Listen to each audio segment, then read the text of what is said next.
What if I told you that one of history's most infamous emperors might have been innocent of his most famous crime? That the man accused of fiddling while Rome burned never actually owned a fiddle and may not have even been in the city when the flames consumed it.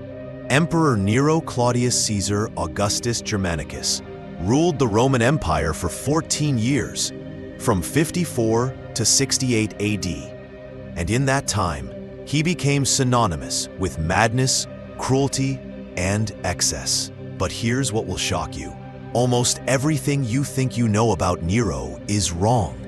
The real Nero was far more complex, far more disturbing, and infinitely more fascinating than the cartoon villain history has painted him to be. Today, we're diving deep into the shadows of the Imperial Palace to uncover 10 dark secrets about Nero that scholars have hidden, historians have ignored, and time has nearly erased. These aren't just tales of ancient gossip.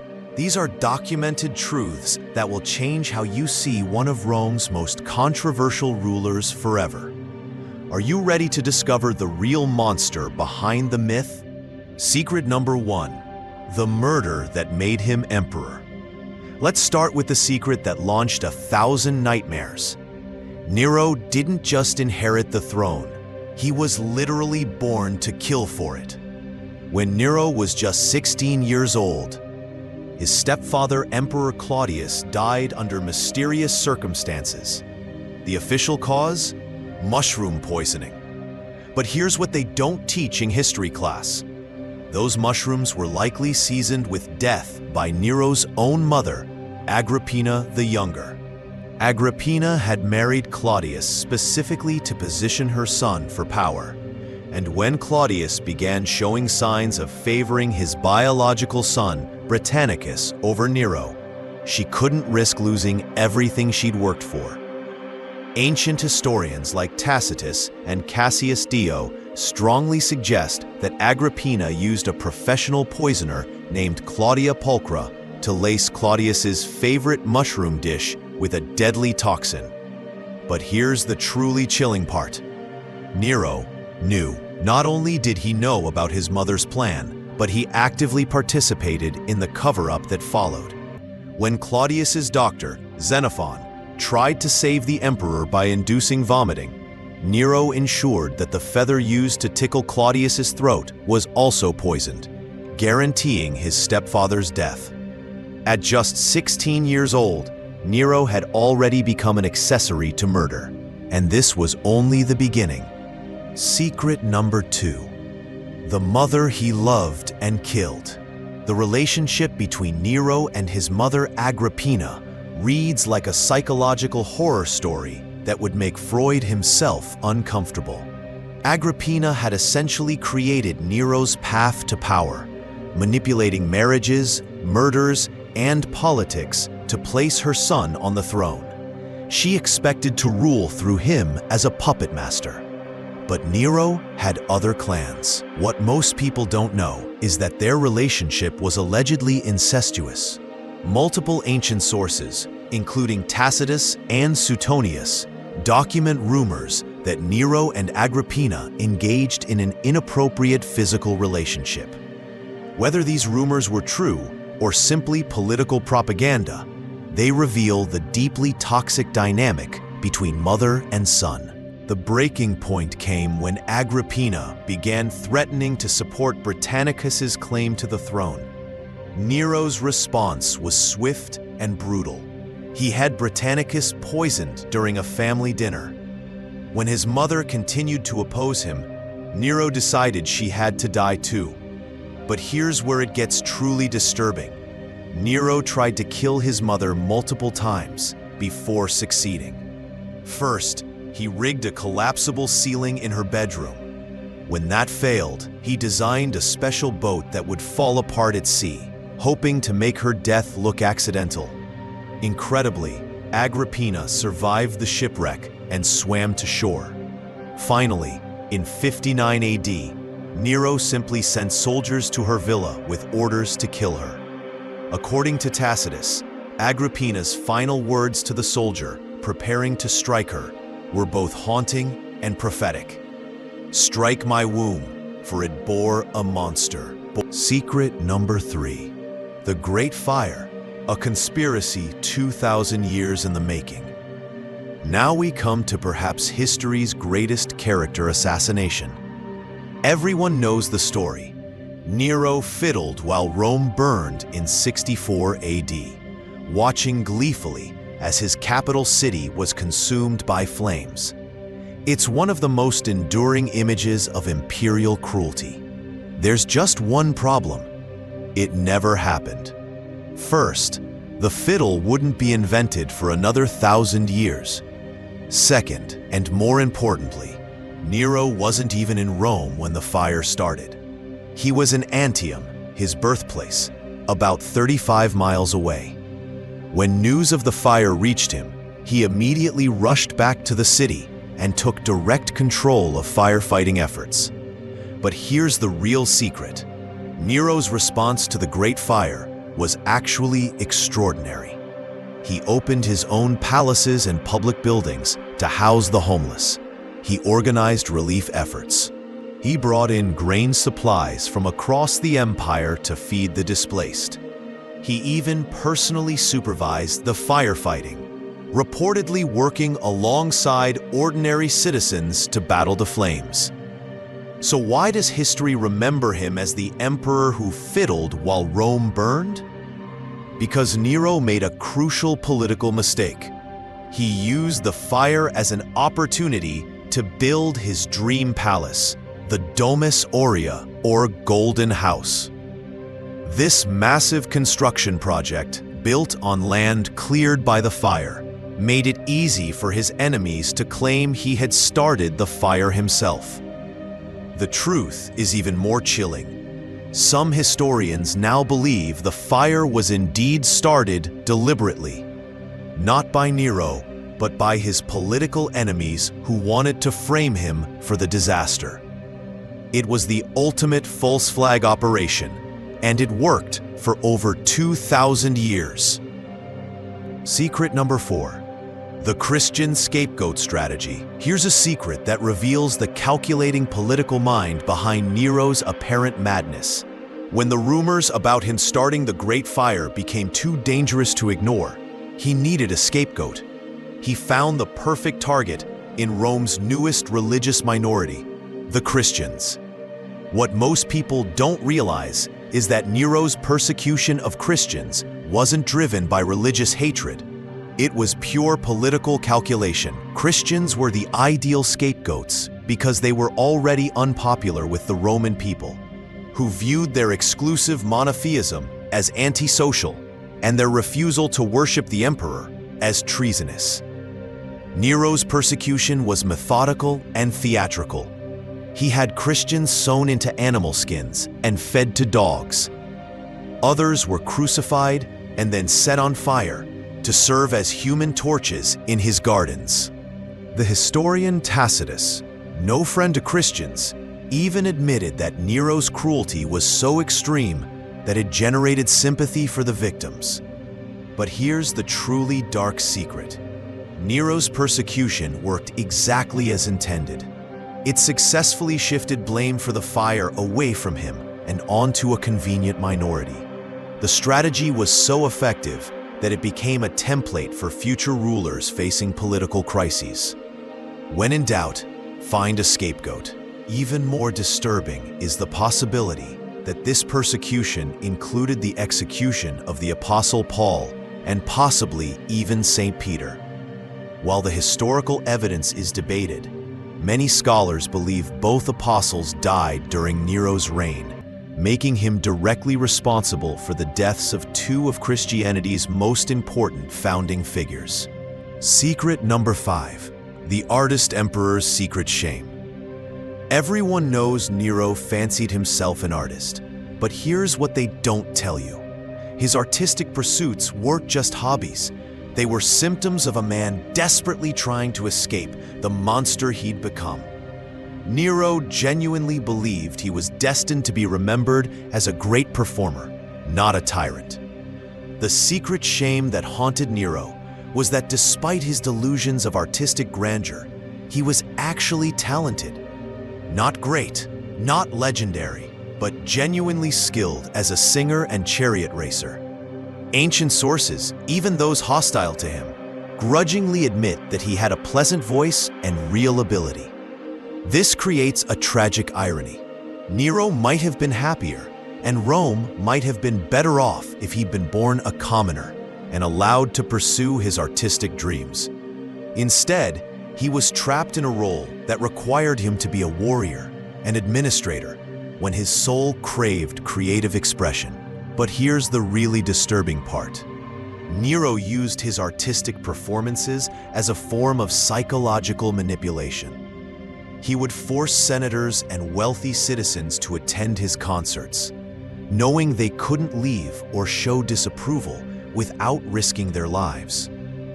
Imagine being trapped for hours listening to the emperor sing, knowing that one wrong facial expression could mean death. The ultimate expression of this artistic megalomania came in 67 AD, when Nero traveled to Greece to compete in the Olympic Games. He entered multiple events, including chariot racing. When he fell out of his chariot and failed to finish the race, he was still declared the winner. He returned to Rome with over 1,800 victory crowns from various competitions, having bought or intimidated his way to every single one. This wasn't just vanity. It was a complete break with reality that signaled his mental state was deteriorating rapidly. Secret number 6, the gender-bending emperor. Here's a secret that ancient historians whispered about, but modern textbooks often ignore. Nero's relationship with gender and sexuality was far more complex and disturbing than most people realize. In an empire where masculinity was equated with power, Nero's behavior scandalized even the Romans, who were hardly prudes. The most shocking example involved a young man named Sporus, who bore a striking resemblance to Nero's beloved wife Poppaea after she died. Nero had Sporus castrated and then married him in a public ceremony, complete with wedding dress and veil. Sporus was then treated as Nero's wife, appearing with him at public events and even accompanying him on official business. But the story gets even stranger. Nero also entered into a marriage with one of his freedmen, Pythagoras, in which Nero played the role of the bride. These weren't just private arrangements. They were public statements that challenged every social norm of Roman society. What makes this particularly disturbing is that these relationships weren't about love or personal preference. They appear to have been part of Nero's growing disconnection from reality.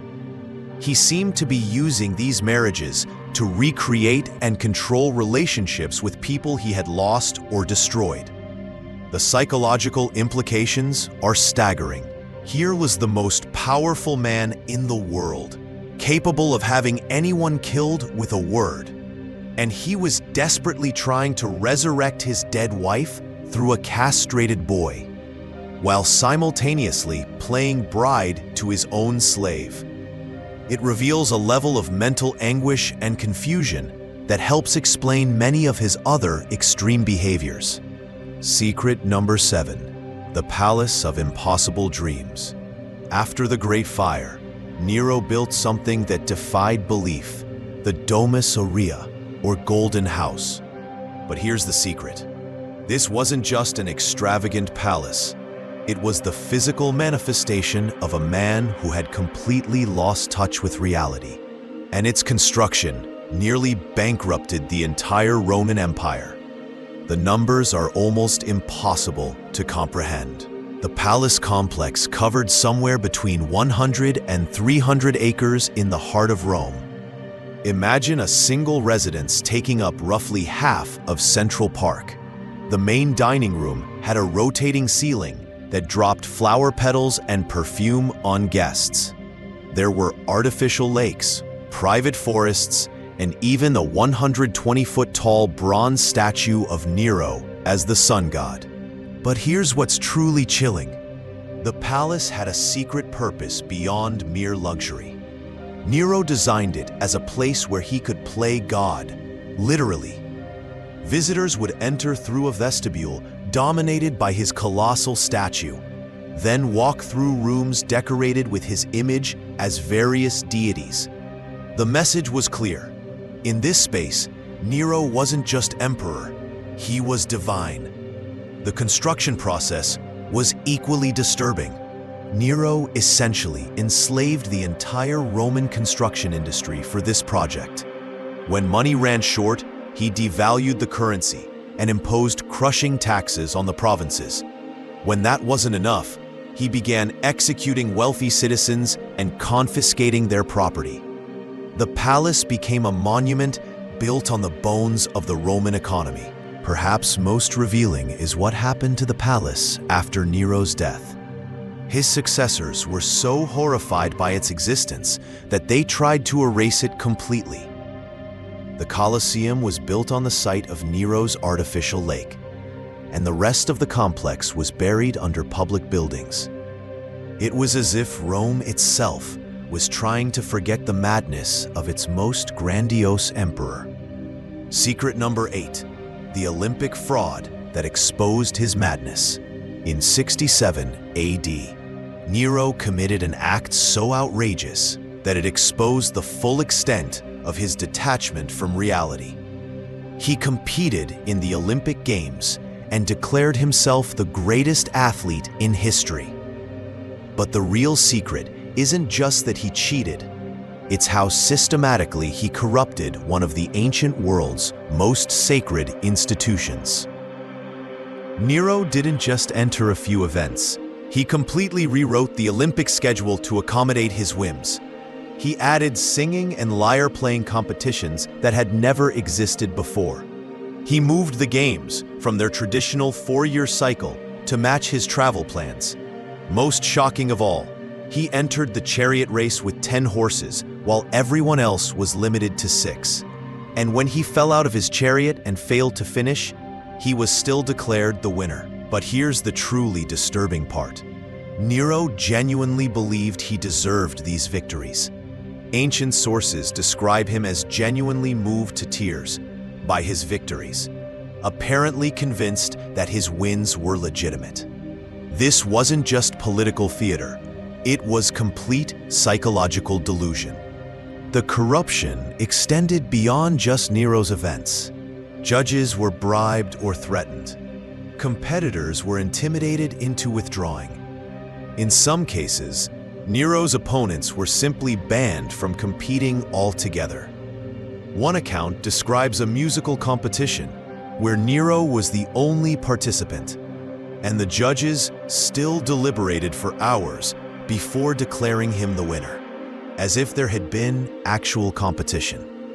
When Nero returned to Rome, he held a triumph, a military parade traditionally reserved for conquering generals, to celebrate his Olympic victories. He rode through the streets in the same chariot Augustus had used to celebrate his victories over Mark Antony and Cleopatra, wearing Olympic crowns and carrying a list of his 1808 victories.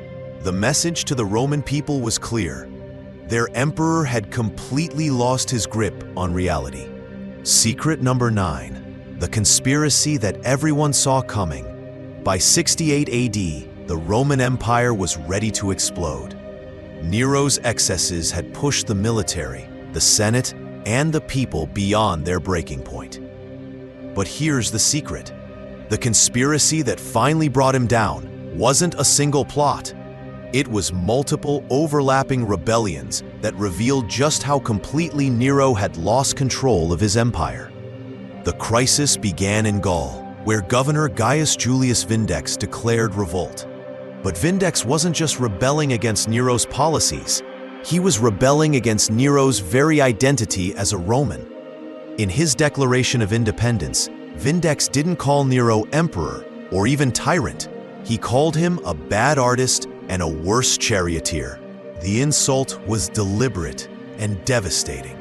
Vindex understood that Nero's greatest vulnerability wasn't his cruelty. It was his desperate need for artistic validation. By attacking his identity as a performer, Vindex struck at the core of Nero's psychological delusions. What followed was a domino effect of rebellion. Governor Galba declared himself emperor in Spain. The Praetorian Guard, who were supposed to protect Nero, began secretly negotiating with his enemies. Even Nero's closest advisors started planning their escape routes. But here's the most revealing detail.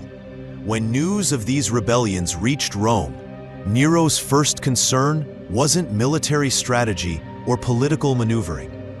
According to Suetonius, he spent hours examining new designs for water organs and discussing whether he should perform his latest song cycle at the theater.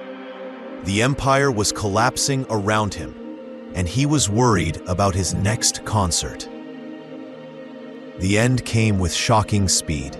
Within months of the first rebellion, Nero found himself completely alone.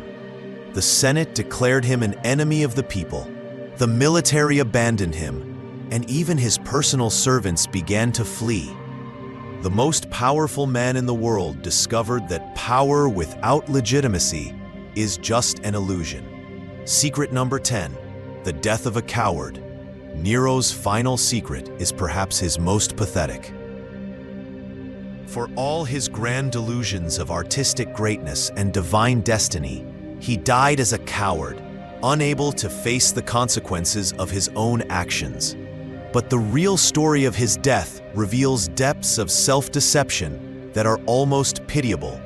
When the Senate declared him a public enemy and ordered his execution by traditional Roman methods, being stripped naked, fastened to a wooden fork, and beaten to death with rods, Nero finally understood that his 14-year reign of terror was over. But even facing death, he couldn't abandon his artistic pretensions. According to multiple ancient sources, as he prepared to flee Rome, Nero spent precious time choosing which musical instruments to take with him. He practiced different farewell speeches, trying to find the most dramatic way to announce his death. At one point, he reportedly declared, "What an artist dies with me," apparently believing that his death would be a greater loss to the world of art than to the world of politics. The final act took place in a villa outside Rome, where Nero had taken refuge with a few remaining loyal servants. When he heard the approaching hoofbeats of soldiers sent to capture him, he knew his time was up. But even then, he couldn't bring himself to act decisively. For agonizing minutes, he held a dagger to his throat, repeatedly working up the courage to strike. Finally, one of his servants had to guide his hand to complete the suicide. His reported last words were a line from Virgil's Aeneid. "What a great artist the world is losing." But here's the most disturbing detail. Nero was only 30 years old when he died. This man, who had terrorized an empire, murdered his own family members, and nearly bankrupted Rome with his grandiose projects, was still essentially a young man. It makes you wonder what kind of monster he might have become if he had lived longer. The legacy of a monster. The immediate aftermath of Nero's death was chaos. The year 69 AD became known as the Year of the Four Emperors, as the Roman Empire nearly tore itself apart in civil war. But the deeper legacy of Nero's reign was more subtle and more lasting. Nero had fundamentally changed how Romans thought about imperial power. Before him, emperors had at least maintained the pretense of serving the Republic. After him, it became clear that imperial power was essentially absolute, and that the emperor's personality could determine the fate of millions. But here's a secret that historians are only now beginning to understand. Nero's reign wasn't just a 14-year aberration. It was a preview of the empire's future. The combination of absolute power, personal instability, and disconnection from reality that defined Nero would be repeated by later emperors like Caligula, Commodus, and Caracalla. In many ways, Nero established the template for imperial madness that would haunt Rome for centuries.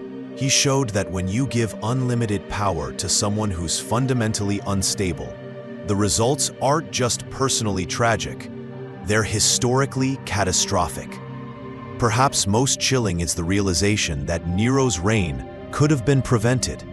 Multiple times throughout his rise to power, there were opportunities for intervention.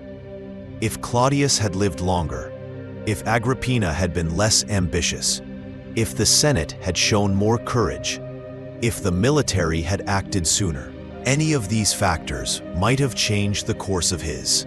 But they didn't act, and the result was 14 years that nearly destroyed the greatest empire the world had ever known. Closing, the monster we created. As we reach the end of our journey into the darkness of Nero's reign, we're left with an unsettling question. Was Nero born a monster, or was he created by the system that gave him power? The evidence suggests a disturbing truth. Nero started as a relatively normal child who was systematically corrupted by absolute power, family manipulation, and a political system that rewarded ruthlessness over virtue. His mother taught him that murder was acceptable if it served political ends. Roman society taught him that his desires mattered more than other people's lives. The imperial system taught him that he was accountable to no one. In that context, perhaps the real question isn't why Nero became a monster. It's how any emperor managed to remain human. This raises uncomfortable parallels for our own time. In an age when we're still grappling with questions of absolute power, political corruption, and the responsibilities of leadership, Nero's story serves as a stark warning. Power doesn't just corrupt. It reveals who we really are underneath all our social constraints and moral pretensions. The 10 secrets we've uncovered today paint a picture of a man who was simultaneously more human and more monstrous than history has remembered. He was capable of genuine artistic talent and devastating cruelty, of innovative urban planning and systematic persecution, of moments of generosity and acts of unspeakable brutality. Perhaps that's the most frightening secret of all. Nero wasn't an alien monster who appeared from nowhere to terrorize Rome. He was recognizably human, which means that under the right circumstances, any of us might be capable of similar acts. The next time you hear someone say that absolute power corrupts absolutely, remember Emperor Nero. Remember that he didn't start as a monster, he became one. And ask yourself, what kind of safeguards do we have in place to prevent the next Nero from rising to power? Because if there's one thing history teaches us, it's that there's always a next Nero waiting in the wings. What do you think? Could it happen again? Let us know in the comments below, and don't forget to subscribe for more dark secrets from history that they never taught you in school.